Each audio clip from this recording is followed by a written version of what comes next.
Hello everyone, welcome back to the second lecture of polycystic ovarian syndrome. And this lecture we are going to talk about hirsutism. In this lecture we are discussing definition of hirsutism, and I will talk about pathophysiology of hirsutism, and finally I will discuss diagnosis management of hirsutism. What is the definition of hirsutism? It is excess growth of hair follicle in male distribution in a woman. Means that definition of hirsutism, it is a growth of hair in a male pattern in a woman. This is a hirsutism. Why it occur? It is occur due hyperandrogenism. Most women have hyperandrogenism. The manifestation will be like hirsutism. It results from both increased androgen production and increased sensitivity. Two factors lead to hirsutism. Either androgen excess, more androgen, more production, or sometimes increased sensitivity to androgens. This means that the androgen is in normal limit, but the sensitivity of the body, of the skin to androgen is exaggerated. And this most probably due to genetic reasons. Skin sensitivity depends on the genetically determined local activity of 5-alpha reductase. 5-alpha reductase, this is an enzyme converting testosterone to the active form dihydrotestosterone. The bioactive androgen, which is active androgen in the hair follicles. Don't confuse hirsutism with hypertrichosis. Hypertrichosis is a term reserved for androgen independent terminal hair. This is androgen independent terminal hair, do not depend on androgen. In non-sexual areas such as trunk and extremities, this is a hair normally present in male and female in both non-sexual areas, what we call hypertrichosis. Viralization is a marked and global masculine transformation that include coarsening of the voice. Viralization means coarsening for the woman. When the woman complains of viralization, means that her voice become deep or coarsening of the voice, increase in the muscle mass, her muscle become increased or become large. Clitomegaly, this is a clitorius enlarged, and feature of defeminization. This all as a clinical picture of viralization, starting from voice become coarse, muscle enlarged, clitorius enlarged. Defeminization. Defeminization means the features of woman disappear or change it to male phenotype. From male female phenotype is changed or defeminized to the male picture. This like breast volume and body contour. The breast small become smaller, and the body contour also change. The distribution of fat in the body, like in the buttock, like that, male fat distribution. It is rare and usually secondary to androgen producing tumor, ovarian or adrenal or congenital adrenal hyperplasia. This viralization is rare. This picture is rare and most likely due to secondary to androgen producing tumor. If a woman develop ovarian tumor and this tumor secrete more androgen, then the clinical picture change from male picture to from female picture to a male picture by what we mentioned in this slide. In women, testosterone originate either directly from ovaries. The origin of androgens, these androgens or all types of androgen in women, like testosterone, secreted directly from the ovary, around 25%, and 25 from the adrenal gland, and the other from the peripheral conversion of androstenedione or dihydroandrostenedione sulfate, which are produced in the ovaries and adrenal gland 50%. This is the production of androgens in a female. Testosterone is bound, as we mentioned in the previous lecture, to sex hormone binding globin, around 80%, and albumin 19%. Only 1% is free. This is a fraction which is active. Luteinizing hormone stimulates ovarian Seca cells and ACTH, the adrenal gland, to synthesize androgen. Why hirsutism can occur? Ovary, role of the ovary, polycystic ovarian syndrome 95%. Hirsutism due to ovarian factor. This is either from polycystic ovarian syndrome, I found it 95%.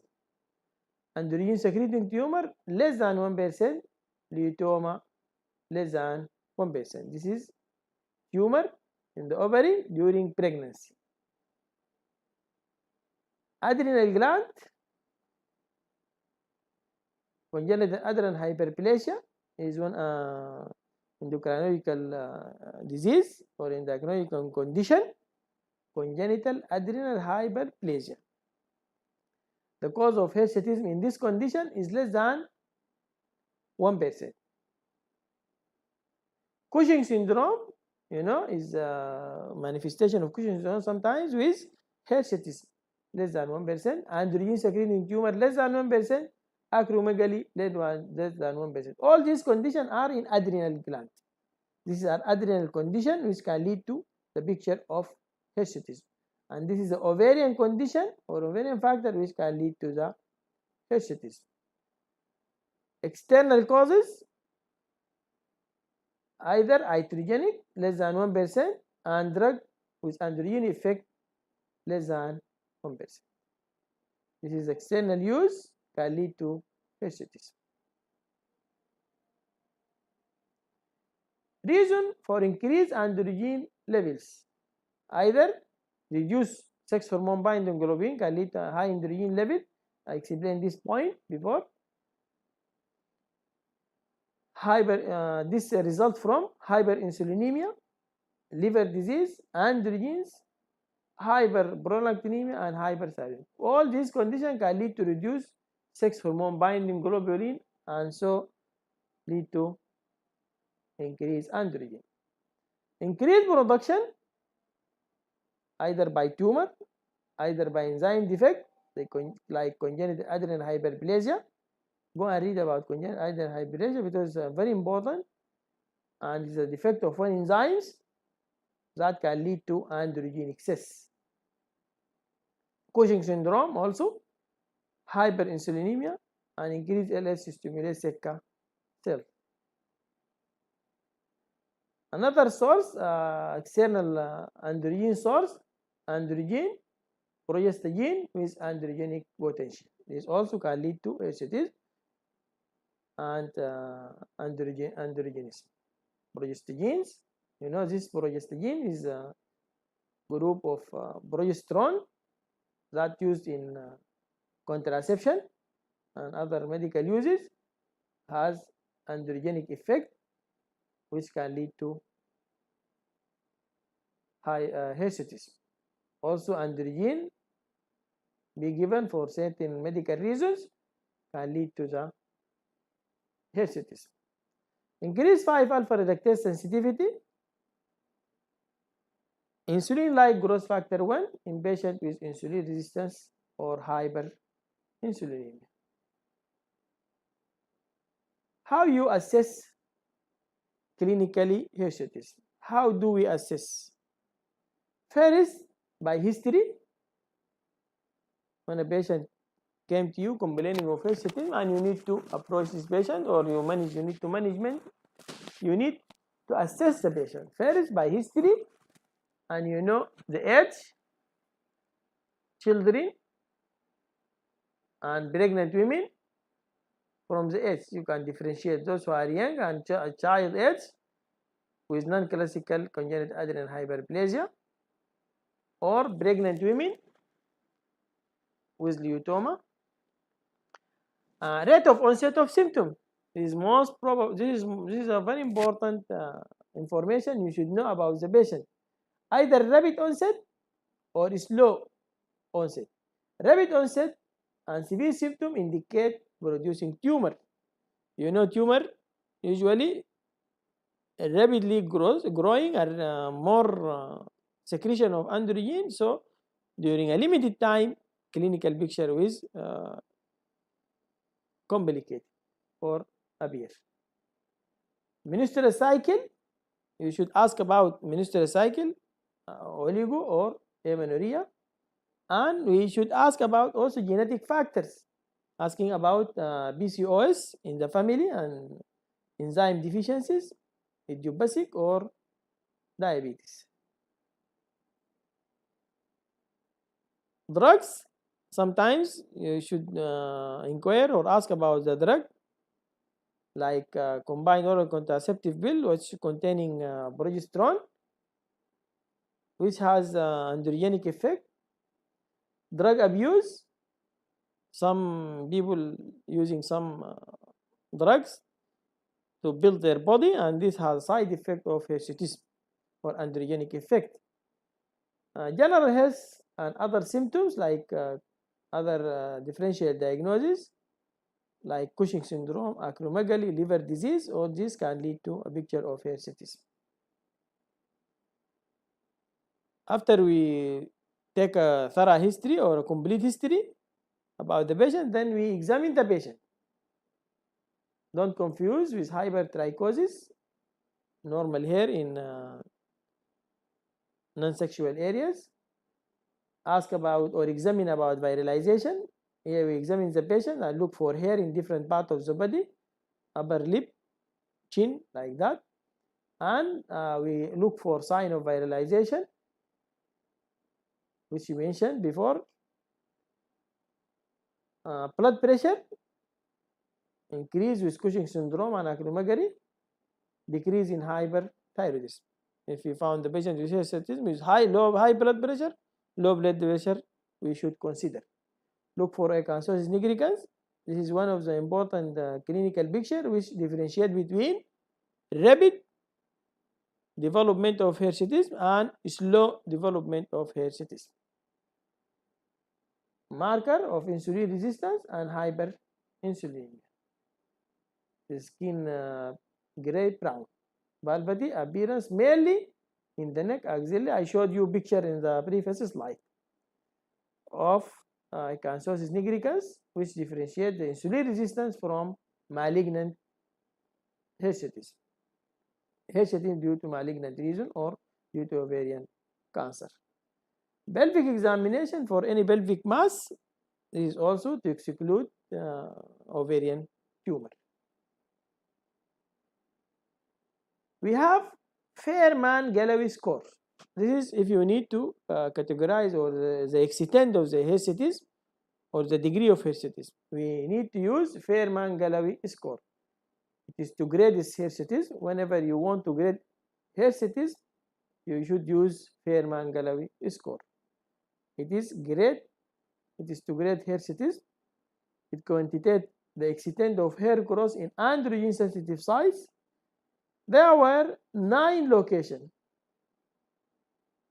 are elevated and each receive a score of between 0, no growth, and 4, complete hair growth. There are 9 sites from upper lip, chin, chest, upper abdomen, upper back, lower back, upper arm, side. And you look for hair in these areas. After you found hair in this area, then you estimate the growth. You give from 0 to 4. Suppose, we mean that in upper limb, if there is no hair, you give 0. If there is a slide, I will show you in this picture. Here, we check for hair in upper lip. If no hair, 0. If small or hair few, scanty, give 1. More, 2. More hair, 3. If too much hair, then you give 4. And so for other areas. Here in the chin, here in the chest, back, in the back. And you calculate and you submit all these scores. If it is more than 8, means that if it is more than 8 here, if your score more than 8 is defined as hirsutism. 8, 9, 10, 12, this means that hirsutism. What are the investigations? We finish history from the patient, examining the patient, and grade his hirsutism. Then the steps is to investigate. What should we investigate? We investigate first the most important hormone is testosterone. We measure of ovarian and adrenal activity. Testosterone measures the activity of adrenal and ovarian. Total and free testosterone estimation needed, indicated in moderate and severe history. In moderate and severe hirsutism, we need to total and free testosterone estimation. Dihydroepiandrosterone sulfate, this is from adrenal, exclusively of adrenal, it measures the adrenal activity. We need to do oral GTT. You know, in women with indication of hyperinsulinism and insulin resistance, this you need to do oral GTT. 17, oxyhydroprogesterone to rule out congenital adrenal hyperplasia. We need also to do transvaginal scan to visualize the ovaries. But sometimes this is not. Transvaginal, remove. Transvaginal scan or ultrasound scan to visualize polycystic ovary is not necessary to diagnose polycystic ovarian syndrome in women with hirsutism and oligo. As you remember, you know, to diagnose polycystic ovarian syndrome, we need 2 criteria or Rotterdam criteria. If we found oligomenorrhea in a woman and hirsutism, transvaginal scan and ultrasound scan is not necessary. You can do it, but it is not necessary for diagnosis. Only 2 factors can diagnose polycystic ovarian syndrome. Transvaginal scan, ultrasound scan should always be done first to exclude any ovarian tumor, and second to help in confirming the diagnosis. This means that it is ultrasound scan itself is not important in the diagnosis, but we need it for 2 reasons: either to confirm a diagnosis or to exclude ovarian tumor. We need investigation to rule out rare causes of hirsutism such as Cushing syndrome. We need to do dexamethasone suppression test or 24-hour urinary cortisol, and acromegaly should be undertaken if clinically indicated. This investigation needed to exclude this condition, Cushing syndrome and acromegaly, in suspicion or due to growth hormone excess. Here, this is a diagram showing initial evaluation of hair. This is a summary to what we said, and the reason and the causes. Please go and revise it in details. What is the treatment of hirsutism? Hirsutism, really it is annoying condition for the patient, and because it affects the image, self-image, and most patients or those women who develop hair or hirsutism are worried about their picture. So we need to treat them, and we have many lines of treatment. Treatment is aimed at the underlying cause. You need to underlying cause. You should treat the underlying cause so as to treat, because hirsutism is a manifestation. Is a manifestation of other condition. Treatment of hirsutism can prevent or slow further hair growth, but not affecting the existing hair. What is the treatment of hirsutism? The principle of treatment depends on the treatment of underlying cause. Whenever you want to treat hirsutism, you need to treat the underlying cause, because no, hirsutism is a manifestation of a clinical disease or a clinical picture. Another thing, treatment of hirsutism can prevent or slow further hair growth, but not affecting the existing hair. Effect will take at least 6 months to come. Whenever you give treatment, medical treatment for hirsutism, tell the patient that this effect will happen after 6 months and will not affect the already existing hair. The existing hair, we need to give him another treatment by removing by other modality of treatment. Lifestyle changes aiming at weight reduction in women with PCOS.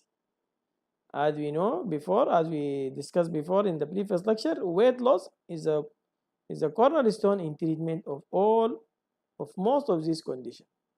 Hirsutism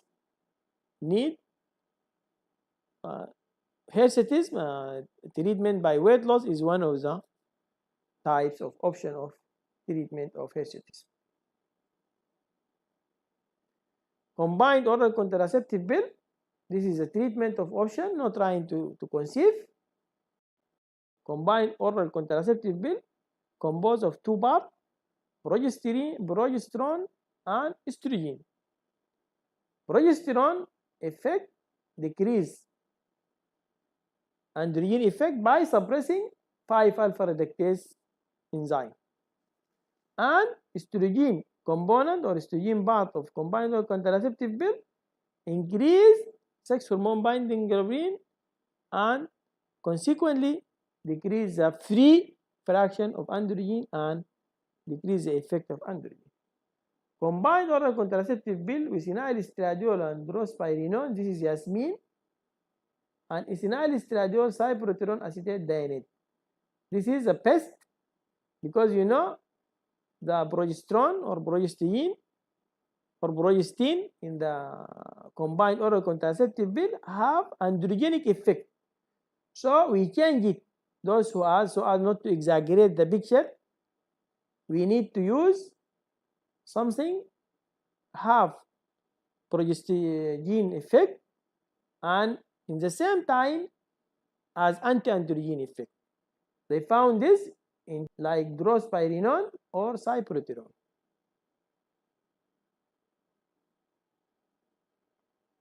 Medroxyprogesterone acetate can be used also for certain reason if combined pill is contraindicated or LH separation. We need to suppress LH. We found LH is very high. Sex hormone binding globulin decreases and testosterone clearance increased. Because why? Because the induction of enzyme, it is enzyme inducer. This is the effect of medroxyprogesterone acetate. But overall, the effect overall is similar like combined pills. We need to discontinue treatment, this medroxyprogesterone acetate. We need to discontinue it after 1 to 2 years and observe if ovulatory cycle occurs. Suppression of testosterone will last for 6 to 12 months after discontinuation in an ovulatory patient. It means that after you start medroxyprogesterone injection, you need to stop it for some reasons for 1 and 2 years, and they found that the effect after you stop the medication or medroxyprogesterone injection is still the effect continue for 6 to 12 months for 1 year. So what we will do for the existing hair, how we will improve the self-image of the patient. cosmetic approach. Permanent. We have permanent management. Hair removal will only be permanent if dermal papilla is destroyed. We need to destroy the papilla of the hair itself. And we have another option, non-permanent. It's like shaving or waxing or like that. Permanent, like laser, uses melanin in hair bulbs. Heat causes papillar destruction. Work best in fair skinned women, better than with dark hair. Dark skinned patients are higher risk of dermal damage like scarring and so on. Electrolysis is also fine probe inserted into the skin. Short wave radio frequency cause heat and that destroying the papilla. These two options are permanent. We remove the hair permanently by destroying the papilla. Non-permanent like bleaching, waxing, and mechanical ablators. Second line treatment, androgen antagonist. We should prescribe androgen antagonist, which is very effective after 6 months. This is like spironolactone, flutamide, finasteride. Eflornithine is one second line treatment also. And the name Vanica is a commercial name. It's a topical treatment, but not suitable for women with severe acne. Insulin sensitizing agent like metformin, GnRH agonist.